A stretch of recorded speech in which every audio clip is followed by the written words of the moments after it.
बात करेंगे final merit list जो कि अब बहुत जल्दी आने वाली है। उसके साथ साथ आपको सीट मैट्रिक्स भी मिलेगा। तो बात करेंगे ये दोनों क्या है, उसका क्या उपयोग है, आगे उसका क्या इस्तेमाल होगा और इसका कितना महत्व है एडमिशन सिस्टम में। उसके साथ साथ आपके मन में बहुत सारा ये सवाल भी है कि क्या इतनी सारी प्रोविजनल मेरिट लिस्ट में रैंक दी है और उतने नहीं ही वैसे ही प्रकार से हमें फाइनल मेरिट लिस्ट में भी मिलेगी, क्या उसका काम आएगा, कट ऑफ लिस्ट में कौन सा मेरिट नंबर है, वहाँ पे तो एक ही मेरिट नंबर है। थोड़ा सा कन्फ्यूजन हो रहा है स्टूडेंट्स के मन में और स्टूडेंट्स थोड़ा सा मुझे लगता है कि गलत कट ऑफ रेफर कर रहे हैं। तो उसके बारे में भी आखिर में हम उसकी चर्चा करेंगे लास्ट स्लाइड में। तो चलिए बिना देरी के करते वीडियो में शुरुआत और देखते हैं कि आगे क्या होगा।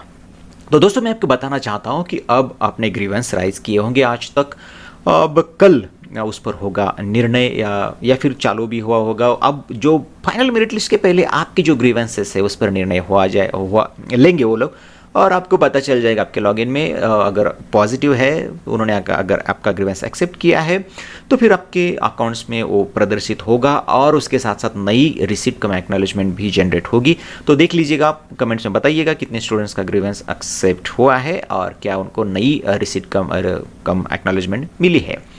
तो चलिए जैसे ही सारे ये इस प्रॉब्लम का सॉल्यूशन निकालेंगे, सब वो आपकी ग्रीवेंसेस हल किए जाएंगे तो फिर आगे बढ़ेंगे और फिर होगा फाइनल मेरिट लिस्ट। और फाइनल मेरिट लिस्ट जब आएगा तो फाइनल मेरिट लिस्ट के आधार पर ही एडमिशन होगी। 6 तारीख को फाइनल मेरिट लिस्ट आने वाला है, सभी को पता है। उसके साथ साथ सीट मैट्रिक्स का भी आगाज़ होगा, सीट मैट्रिक्स भी आपके लिए अवेलेबल होगा और सीट मैट्रिक्स के बारे में डिटेल चर्चा हम करेंगे बाद में, लेकिन उसको मैं बताना चाहता हूँ कि आपको ये कि सीट का पूरा वो मैट्रिक्स है जो पूरे सीटों का ब्यौरा आपको बताएगा। तो चलिए थोड़ा सा बात करेंगे कि फाइनल मेरिट लिस्ट और प्रोविजनल मेरिट लिस्ट में क्या फ़र्क है। दोस्तों जैसे कि उनके नाम है, प्रोविजनल मेरिट लिस्ट प्रोविजनली है और फाइनल मेरिट लिस्ट ये फाइनल होगा आपका merit status. Provisional merit list में आप बदलाव कर सकते हैं, वहाँ पे आप अगर कोई प्रॉब्लम है तो उसको आप ग्रीवेंस डाल सकते हैं, उसके आधार पर उसमें बदलाव किए जा सकते हैं। लेकिन एक बार फाइनल मेरिट लिस्ट होने के बाद उसमें कोई बदलाव संभव नहीं है, उसके आधार पर एडमिशन नहीं होंगे प्रोविजनल मेरिट लिस्ट के। लेकिन फाइनल मेरिट लिस्ट ये पूरे एडमिशन सिस्टम का आधार होगी और उसी के आधार पर एडमिशन सिस्टम आगे रन होगी। ग्रीवेंस डाल सकते हो आप, डॉक्यूमेंट सबमिट कर सकते हो प्रोविजनल मेरिट लिस्ट लगने के बाद भी, और उसकी तैयारी जनरली होती है फाइनल मेरिट लिस्ट की। ये सब प्रोविजनल मेरिट लिस्ट ही आपको एक अंदाज़ा आने के लिए होती है और उसमें कोई गलती है तो सुधारने के लिए ही प्रोविजनल होती है। लेकिन फाइनल के बाद ऐसा कोई संभव नहीं है। हालांकि फाइनल मेरिट लिस्ट के बाद भी जब आप सीट एक्सेप्ट करने के लिए जाओगे तो वहाँ पे सेल्फ वेरिफिकेशन करोगे तो वहाँ पर भी आप ग्रीवेंस डालकर कुछ गलती है तो उसको सुधार पाओगे। लेकिन आपके जो मेरिट नंबर होगा उसमें कोई फ़र्क नहीं पड़ने वाला। एक बार फाइनल मेरिट लिस्ट आने के बाद आपके मेरिट लिस्ट में भले आपने डॉक्यूमेंट भी दिया तो भी आपके मेरिट लिस्ट में या फिर मेरिट नंबर पे कोई फ़र्क नहीं पड़ेगा। तो चलिए थोड़ा सा हमने इसका भी ब्यौरा देख लिया, अब देख लेंगे कि कितना फ़र्क पड़ेगा, कितना डिफरेंस होगा फाइनल मेरिट लिस्ट और आपकी प्रोविजनल मेरिट लिस्ट में। तो मैं आपको बताना चाहता हूँ कि स्टेट मेरिट में ज़्यादा फर्क नहीं पड़ेगा, ना के बराबर होगा।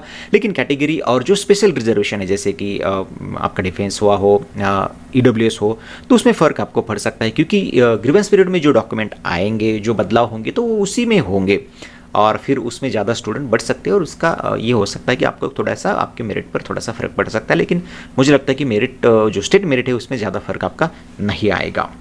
तो आगे की बात हम करेंगे सीट मैट्रिक्स के बारे में। तो ज़्यादा डिटेल हम देखने की कोशिश यहाँ पर थोड़ा सा ज़रूरी जो इन्फॉर्मेशन वो कलेक्ट करेंगे।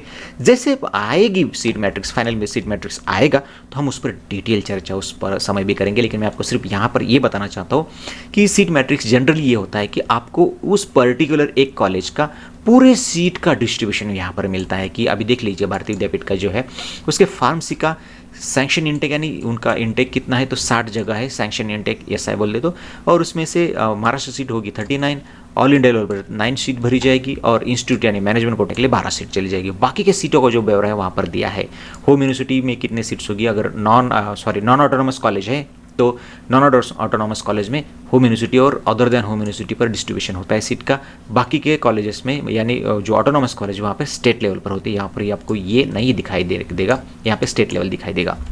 देखते हम इंजीनियरिंग का देखते समय आपको ये आ जाएगा। ये देखिए इंजीनियरिंग का ऑटोनॉमस का स्टेट लेवल पर सीटों का बंटवारा यहाँ पर है। तो उसी प्रकार से हमें सिर्फ पता चलता है कि EWS के लिए कितनी सीट होगी इस कॉलेज में, TFWS के लिए कितनी सीट्स होगी, पर्टिकुलर एक कैटेगरी के लिए जनरल में कितनी होगी, लेडीज़ को कितनी होगी, डिफेंस PWD यानी दिव्यांग स्टूडेंट्स को कितनी होगी, डिफेंस को कितनी होगी और मैनेजमेंट के लिए कितनी सीट गई है, माइनॉरिटी के लिए कितनी सीट्स गई है। तो यहाँ पर जो पूरे जो आप सीट का उनका ब्यौरा होता है तो पॉसिबल सीट जो नियम के अनुसार होते हैं वो डिस्ट्रीब्यूट किए जाते हैं और आपको वहाँ पर पता चलता है, और इसके अनुसार फिर आगे डिस्ट्रीब्यूशन सीटों का अलॉटमेंट होगा। तो यहाँ पर एक थोड़ी सी जानकारी हमने ली कि सीट मैट्रिक्स में हमें पता चलता है कि एक पर्टिकुलर कॉलेज में उसके एक ब्रांच में कितनी सीट्स है और उसका डिस्ट्रीब्यूशन कैसे है, तो एक अंदाज़ा हमें लग गया है उससे। एक अनएडेड कॉलेज का देखेंगे इंजीनियरिंग का, तो वहाँ पर भी हमें पता चल जाएगा कि home university other than home university की तरह ही वहाँ पर डिस्ट्रीब्यूशन है।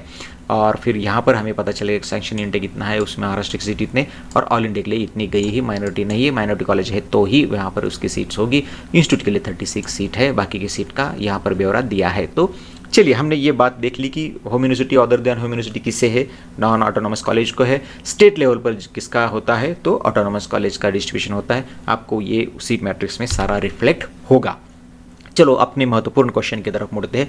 बहुत सारे स्टूडेंट्स के मन में ये शंका है कि इतना नंबर दिए हैं, हमें स्टेट मेरिट नंबर दिया है, यूनिवर्सिटी का नंबर दिया है, कैटेगरी का नंबर दिया है, और जब मैं कैटेगरी का रेफर कर रहा हूँ तो फिर मैं क्या कर रहा हूँ कि यहाँ पे मैं जाकर देख रहा हूँ कि ये कॉलेज है गवर्नमेंट पॉलिटेक्निक का, गवर्नमेंट इंजीनियरिंग कॉलेज अमरावती, और उसके मैं देख रहा हूँ यहाँ पर ओबीसी का, जनरल ओबीसी, तो ओबीसी का यहाँ पर 11,000 दिखा रहा है और मुझे 2700 है, तो मैं खुश हो रहा कि मुझे ये 100% मिलने वाली है सीट।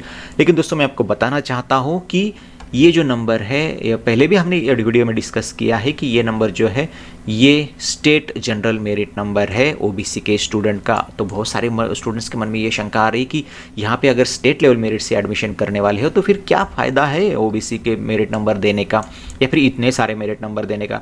यूनिवर्सिटी का दिया है, यूनिवर्सिटी में उसने कैटेगरी का दिया है, TFWS का दिया है, ऑल इंडिया का दिया है, तो फिर ये क्या फ़ायदा है। तो दोस्तों मैं आपको बताना चाहता हूँ कि एडमिशन देते समय समझो अगर ओपन का एडमिशन हो रहा है, ओपन कैटेगरी का यहाँ का, तो इस पर होगा।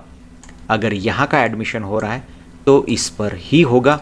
उसमें भी अगर home university other than home university है तो फिर ये मेरिट नंबर भी आपके काम आएंगे। एडमिशन उस पर ही होता है जो सीट का टाइप डिस्ट्रीब्यूशन हो रहा है, जो सीट का अलॉटमेंट हो रहा है उसी सीट टाइप के मेरिट को रेफर करेंगे। लेकिन जब अगर समझो इसी स्टूडेंट को, ये मैं जो दिखा रहा हूँ, इसी स्टूडेंट को अगर ओबीसी से ये सीट मिलती है समझो, तो फिर उसका मेरिट यहाँ पे अगले साल कट ऑफ क्या दिखाएंगे, वो ये दिखाएंगे कि 10897 इस स्टूडेंट को ओबीसी का मिला था, ये नहीं दिखाएंगे। तो आपका थोड़ा सा कन्फ्यूजन यहाँ पे हो सकता है। मैं आपको बताना चाहता हूँ कि ज़रूर आपकी कैटेगरी की जो रैंक है वो कंसिडर होती है वाइल अलोकेशन, लेकिन जब डिस्प्ले करते हैं कट ऑफ तो फिर आपकी यही इसी स्टूडेंट की वो क्या करते हैं, स्टेट जनरल मेरिट नंबर यहाँ पर प्रदर्शित करते हैं। तो थोड़ा सा आपको उसमें हो सकता है कि आपको ऐसा लगे कि सारे admission state general merit number से ही होते हैं, ऐसा नहीं होता है। अब हम बात करेंगे TFWS की। चलो एक उदाहरण से मैं आपको समझता हूँ कि यहाँ पे TFWS है 4019। अभी अगर इसी स्टूडेंट को ये कॉलेज मिलता है तो फिर उसके मार्क्स तो ये आएंगे इधर, लेकिन जो ये नंबर होगा ये 4019 नहीं होगा, ये होगा 10897। तो जनरली क्या है कि वो कैटेगरी से एडमिशन मिलता है उसे, उसका कैटेगरी का सीट नंबर जो मेरिट नंबर है वो रेफ़र भी किया जाता है, सिस्टम उसे रेफ़र करके ही एडमिशन देती है। लेकिन जब कट ऑफ लिस्ट प्रिपेयर करते हैं तो कट ऑफ में उसी स्टूडेंट का वो स्टेट जनरल मेरिट नंबर आपको प्रदर्शित करते हैं। तो ये आप ध्यान में रखिएगा। तो आप जब कट ऑफ रेफर करने जाओगे, अभी आपका फाइनल मेरिट लिस्ट भी आएगा, आपका प्रोविजनल आ चुका है, तो बहुत सारे स्टूडेंट को क्यूरियोसिटी है कि किस मेरिट नंबर पर मैं बैठ रहा हूँ। तो आप जब भी देखोगे, कैटेगरी का भी देखोगे, तो आप ये जो नंबर है ये स्टेट जनरल मेरिट नंबर है और आप उससे रेफ़र कीजिएगा। यहाँ पे जब नीचे आओगे पेज में तो यहाँ पर भी आपको दिखाई देगी, वो लिखा है हुआ उन्होंने वहाँ पे कि ये जो नंबर है वो स्टेट जनरल मेरिट नंबर है उसी स्टूडेंट का। लेकिन इसका मतलब ये नहीं है कि आपकी इस सारे नंबर का कोई फ़ायदा नहीं है, ऐसा नहीं होता। तो चलिए, मुझे लगता है कि आपके मन में जो शंका थी, जो आप लोग क्वेश्चन पूछ रहे थे, उसका भी हल आपको मिल गया होगा। अगर है आपके मन में सवाल सीट मैट्रिक्स के बारे में हो या फाइनल मेरिट लिस्ट के बारे में हो, या फिर जो हमने लास्ट में डिस्कशन किया कि कट ऑफ कैसे देखा जाए